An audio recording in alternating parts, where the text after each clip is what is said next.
Court shut down short-lived same-sex marriage law in Canberra, Australia. CNN. For 5 days, same-sex couples could get married in Australia's capital city of Canberra. Those who did were the first in the country to do so. But that fleeting window was slammed shut Thursday by the Australian High Court, which ruled that a recent local law legalizing same-sex marriage was invalid. That means that the marriages of the couples who took advantage of the law to tie the knot, 27 according to local media, will be annulled. This is devastating for those couples who married this week and for their families, said Rodney Croom, the national director of the advocacy group Australian Marriage Equality. However, this is just a temporary defeat. The Australian court's decision is the latest setback for gay rights in the Asia-Pacific region.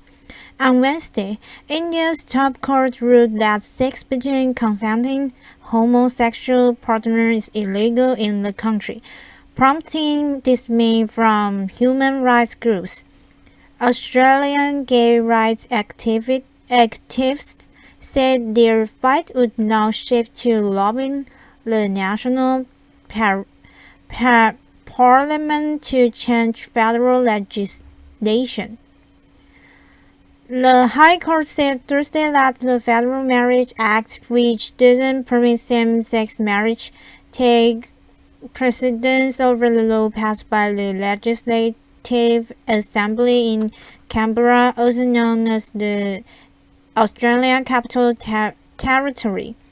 The lawmakers in the ACT, which has a population of about 380,000 people, who would have been aware that their same-sex marriage law wouldn't be allowed to override federal law. But their move has succeeded in fostering renewed debate on the issue in Australia. The activists' goal of changing the Federal Marriage Act appears to be a stern challenge, though Prime Minister Tony Abbott and his Conservative coalition oppose same-sex marriage. That's despite public pressure from his family. Sad news that the Act's same-sex marriage law has been overturned, tweeted Abbott's lesbian sister, Christine Foster. Focused now firmly on federal parliament, wrote Foster, who is a council member in Sydney. Earlier this year, Australian neighbor New Zealand became the first country in the Asia-Pacific region to legalize same-sex marriage. One day this week, I became an outlaw. Editor's note: Tushar Malik is a fellow with the Human Rights Campaign's Global Engagement Program and an advocate for LGBT equality in India and around the globe. CNN. On Tuesday, I was free. On Wednesday, I became a criminal. Tuesday, we mourned the loss of President Nelson Mandela, a leader whose presidency saw the first constitutional prohibition on anti-gay discrimination. On Wednesday, the Indian Supreme Court denied my freedom as a gay man, upholding a nearly 153-year-old colonial law that could result in my own imprisonment. Tuesday, on Human Rights Day, the story of my gay friend fleeing India because his family threatened to kill him went viral. Today, India's highest court has wiped away 4 years of progress following the Delhi High Court ruling that sets me free. Religious groups, Christian, Hindu, and Muslim, have been fighting to overturn the High Court ruling for 3 years and have succeeded. I was 19 when I was set free, and I remember the feeling of hope as I heard the news. Not just that my country was on a new path, but that my life was. I sat down with my family and came out to them. So many of my friends did the same all across the country. When I heard the news Wednesday, I wondered about all those people who are living with the burden of hiding, with the fear of harassment and violence. I wondered about those who had come out of the closet over the last 4 years, and if they, like me, heard in the Supreme Court ruling a clear message to go back in. I will not. Much to my mother's distress, I called her upon hearing the news. She wasn't always by my side. She has a journey over her own over the last 4 years. But last year she marched in the gay pride parade with me. Today she's worried about her son. I told you, she said. It's not that easy. But I refuse to retreat. With his ruling, according to ILGA, India becomes the 77th country worldwide that views lesbian, gay, bisexual, and transgender people as criminals. Just this week, the U.S. ambassador to the UN, Samantha Power, spoke out strongly against these laws, saying to criticize the criminalization of LGBT status is not cultural imperialism. To deny gays and lesbians their rights to live freely and to threaten them with discrimination and even death is not a form of moral or religious puritanism. It's in fact barbarism. As I write this, I sit in the Human Rights Campaign office in Washington, D.C. as a fellow with a global engagement program. Upon accepting this fellowship, I knew I would be working to shine a spotlight on this barbarism, but I never imagined my own homeland would take center stage. We all had hope. Now our opponents do. On Twitter, the American Family Association's Brian Fisher is cheering the ruling, saying the U.S. Supreme Court should follow India's example. Back in my home country, where the only chance of reversing this decision lies with the parliament, the conservatives who gave passes to anti-LGBT horror killings are downright giddy. But their enthusiasm will only make my voice louder. In President Barack Obama's eulogy at the funeral of Mandela, he said that he tells us what is possible not just in the pages of history books, but in our own lives as well. Mandela showed us the power of action, of taking risks on behalf of our ideals. While India's Supreme Court justice took my freedom, that they cannot take my hope.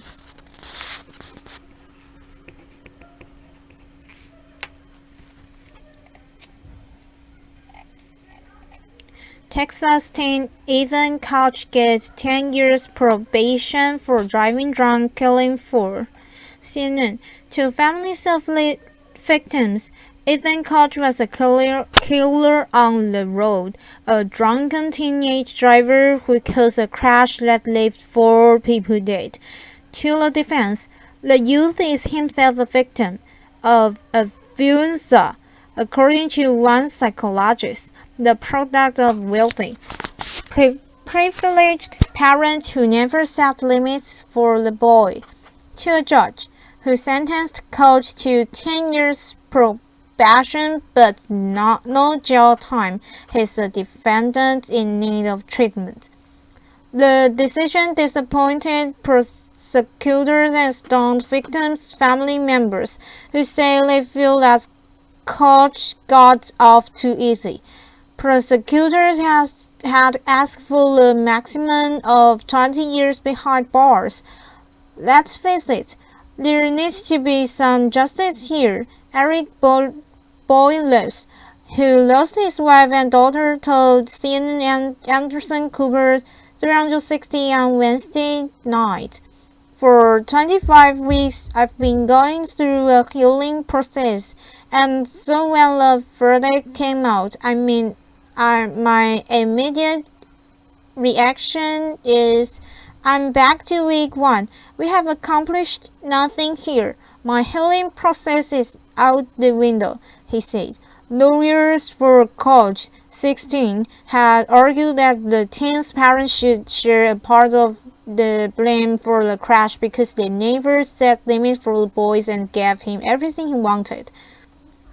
According to CNN affiliate WFAA, a psychologist called by the defense described Koch as a product of affluenza. He reportedly testified that the teen's family felt wealth bought privilege, and that Koch's life could be turned around with 1 to 2 years of treatment and no contact with his parents. Koch was sentenced by a juvenile court judge on Tuesday. If he violates the terms of his probation, he could face up to 10 years of incarceration, according to a statement from the Tarrant County Criminal District Attorney's Office. Judge Jean Boyd told the court she would not release Koch to his parents, but would work to find the teen a long-term treatment facility. There are absolutely no consequences for what occurred that day, said Boyles. The primary message has to absolutely be that money and privilege can't buy justice in this country. His wife, Holly Boyles, and daughter Shelba left their home to help Brenna Mitchell, whose SUV had broken down. Brian Jennings, a youth pastor, was driving past and also stopped to help. All four were killed when the teen's pickup plowed into the pedestrians. Koch's vehicle also struck a parked car, which then slid into another vehicle driving in the opposite direction. Two people riding in the bed of the teen's pickup were tossed in the crash and severely injured. One is no longer able to move or talk because of a brain injury, while the others suffered internal injuries and broken bones. There is nothing the judge could have done to lessen the suffering for any of those families, said defense attorney Scott Brown, CNN affiliate KTVT reported. The judge fashioned a sentence that is going to keep Ethan under the thumb of the justice system for the next 10 years, he said. And if Ethan doesn't do what he's supposed to do, if he has one misstep at all, then this judge or an adult judge will, when he's transferred, can then incarcerate him. Earlier on the night of the accident, June 15th, Koch and some friends had stolen beer from a local Walmart. 3 hours after the crash, tests showed he had a blood alcohol content of 0.24, 3 times the legal limit, according to the district attorney's office. We are disappointed by the punishment assessed, but have no power under the law to change or overturn it, said Assistant District Attorney Richard Alpert. Our thoughts and prayers are with the families, and we regret that this outcome has added to the pain and suffering they have endured.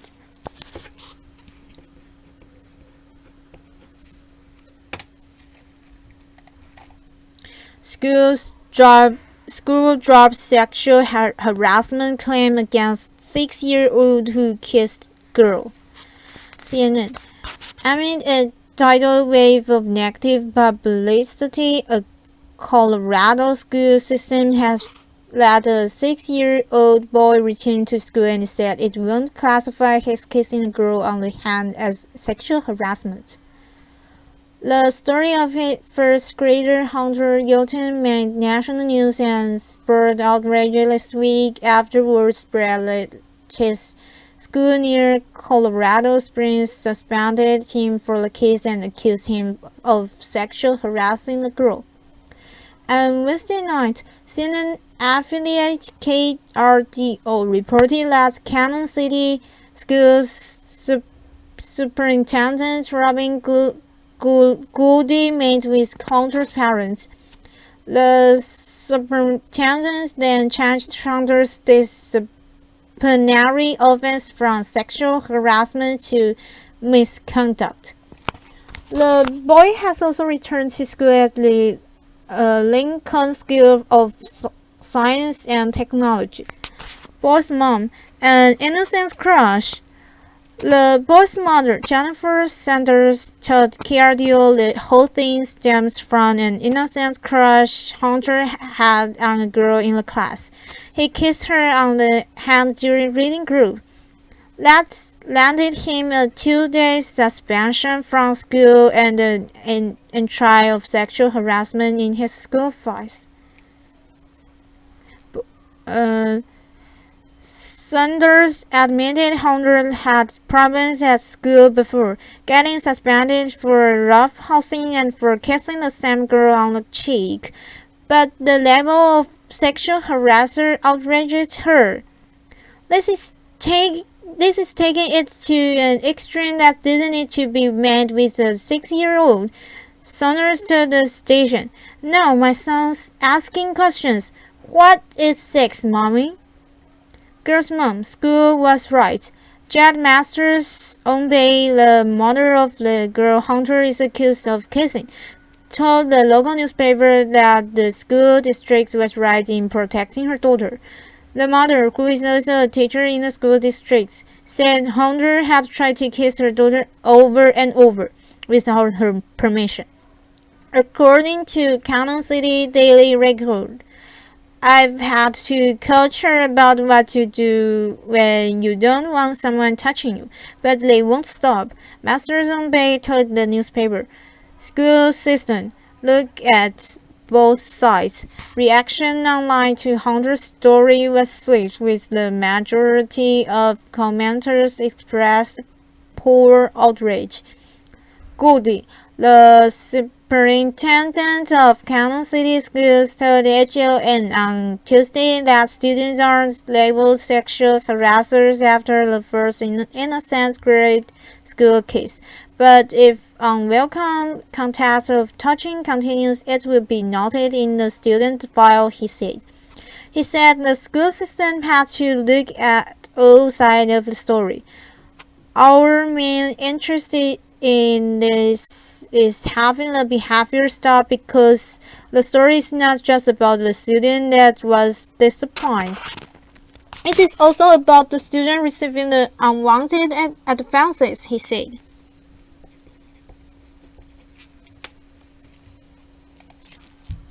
Princess Diana's favorite hairstyle dress could be yours for a price. CNN.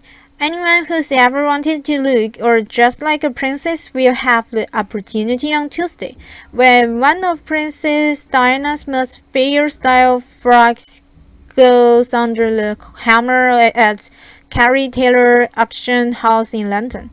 The princess was photographed many times while wearing the ball gown, which was the creation of David and Elizabeth Emmanuel, Diana's favorite designers, and was inspired by Diaghilev's ballet dresses. The dress, a shimmering white organza number with gold sequins, crystals, and pure beads embedded throughout, first caught her eye at the Red Cross benefit fashion show in 1986. The entire ensemble includes a petticoat, both sleeve panels and the matching headband. Read more. Francis Bacon painting auctioned for more than $142 million breaks record. This dress had a real 1980s new romantic style, says Carrie Taylor, the auction house owner. The Emmanuels, she points out, were of particular significance to Diana, who used them to design both the black taffeta gown she wore for her first public appearance after the announcement of her engagement to Prince Charles, as well as the royal bridal gown for her marriage to the prince in 1981. Diana also seems very smitten with the diagree dress as she wore it to a number of public events, including during a state visit of Richard von Weizsäcker, the then President of the Federal Republic of Germany, to a performance at the Royal Opera House and for the premiere of the James Bond film The Falling Daylight. This dress was a real favorite of hers, says Taylor. It's the kind of dress that a little girl sitting down at school will draw when she's asked to draw a princess. Diana would often forego the headband and instead pair the dress with a tiara, and she would wear the petticoat and sleeve panels interchangeably. She gave it lots of different dig and wore it with lots of different accessories, says Taylor's. Read more. When street art mills run with style, the dress is expected to sell for 130,000 million when it goes to auction. Taylor, who has sold other famous Diana garments, including the couture velvet gown she wore on her first official visit to the White House, where she famously two-steps with John Travolta, says that the princess' wardrobe tends to auction for anywhere between $50,000 and $500,000. The value depends on how beautiful they are, how historically important, if there's a story behind the dress, how often the princess wears the dress, and if she was photographed in the dress. All these things add to its value, she says. Previously, the Diagon Leaf dress was owned by an American collector who used it as a means to raise funds for charity. Until recently, it had been on loan at Kensington Palace. Now, says Taylor, the collector wants to pass on the responsibility. As for who is likely to bid on the piece of Tuesday or why, Taylor says she has no idea. It's always a surprise. Most people only want one, so you rely on people to come out of the woodwork, she says. The reasons for buying a Diana dress are equally unexpected, she notes. The man who bought that John Travolta dress wanted to cheer up his wife. She had a nasty fall and hurt his leg, and he sold the dress and thought, this is just the thing.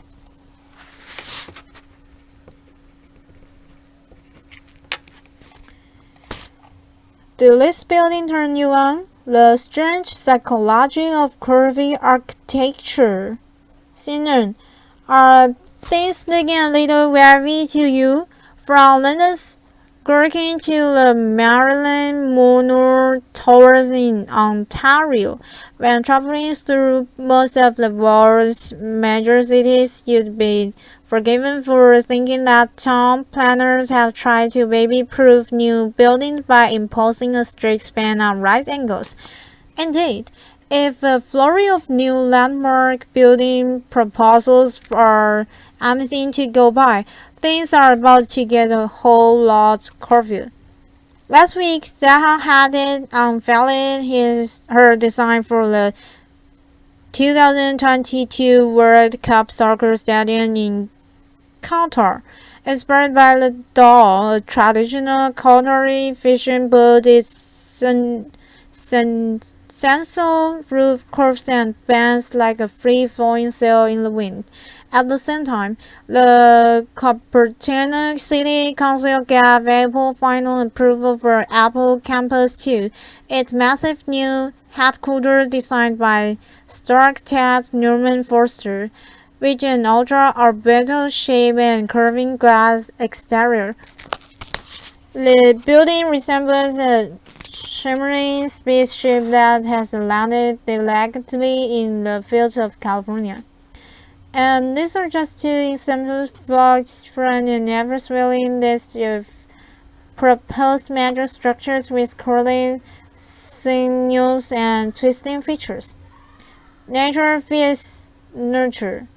It's tempting to think that this wave of wavy buildings merely reflects the dominant fashion of the age, but a growing body of research suggests that a strong preference for curvy shapes may in fact be hardwired into the human brain. Read how David Hockney became the world's preeminent iPad artist. Psychologists have been toying with the idea that we respond to curves more positively than sharp lines for at least a century. Curves are in general felt to be more beautiful than straight lines, announced psychologist Kate Gordon in 1909. They are more graceful and pliable and would avoid the harshness of some straight lines. Now, more than a century later, a psychologist at the University of Toronto has put this conjecture to the test. Oisin Vartanian and his colleagues slipped a group of people inside a brain scanning machine and flashed hundreds of interior designs, some curvy, some angular, in front of them. They then had a choice of describing each room as either beautiful and not beautiful. The study found that participants overwhelmingly preferred interior spaces with curving coffee tables, Mandarin sofas, and winding floor patterns to rooms filled with angular furniture and rectilinear design. But here's the reality juicy bit. Vartanian's brain scan shows that curvy designs led to a burst of activity in the anterior cingulate cortex (ACC), a region of the brain known to contribute to emotional experiences, whereas rooms filled with sharp corners and perpendicular lines did not. In other words, it's this layer of brain circuitry chemistry institute, with an emotional attachment to rounded forms. But why? Paul Sylvia, an assistant professor of psychology at the University of North Carolina at Greensboro, believes that a positive response to curves may spring from our relationship with natural environment. Between fast-rolling hills and gently contoured flower petals, right angles are a rarity in the great outdoors. Curved building can point to nature, whereas angular building contrasts with it, he says. Instead of blending to the environment of evoking natural themes, they stand apart from it by using one of the few shapes you never see in nature, a perfect box. Read, 50 years since pop culture's youth revolution. Sylvia also points out that we're all born attuned to human faces. As anyone who's ever held a baby knows, their large, round eyes frequently trigger uncontrollable feelings of warmth. Curved and rounded objects are so much more familiar that they seem more natural and right, he says. On the other hand, Sharp objects can appear decidedly wrong. Research from Harvard Medical School found that the amygdala, the brain's fear center, is significantly more active when people view angular objects, such as a sofa with sharp corners or a square watch, than when looking at curvier alternatives. Rules of attraction. Hadith Soccer Stadium in Qatar has been compared to a vagina, a description she has distanced herself from. But Stephen Bailey, a British architecture critic and the former chief executive of London's Design Museum, is convinced there is a sexual element in our response to curves. For instance, hidden in the foundations of the brain's architecture, a curve, because it suggests warmth and well-being and harmony, touches the more profound parts of the cycle and the parallelogram. He says, maybe this is because the women's breasts are generally not right-angled. The instinct to appreciate curves may be hardwired, but that doesn't mean architects will follow the instinct indefinitely. Facts tend to fall out of favor, only to re-emerge years later. Bailey remembers how several years ago Norman Foster constructed an unapologetically square building for his London headquarters. A few years later, he built a vastly conspicuous residence building right next door. There is a clear lesson. At this historic moment, curves get a high approval rating, Bailey says. But as the rule of test suggests, that will change again soon.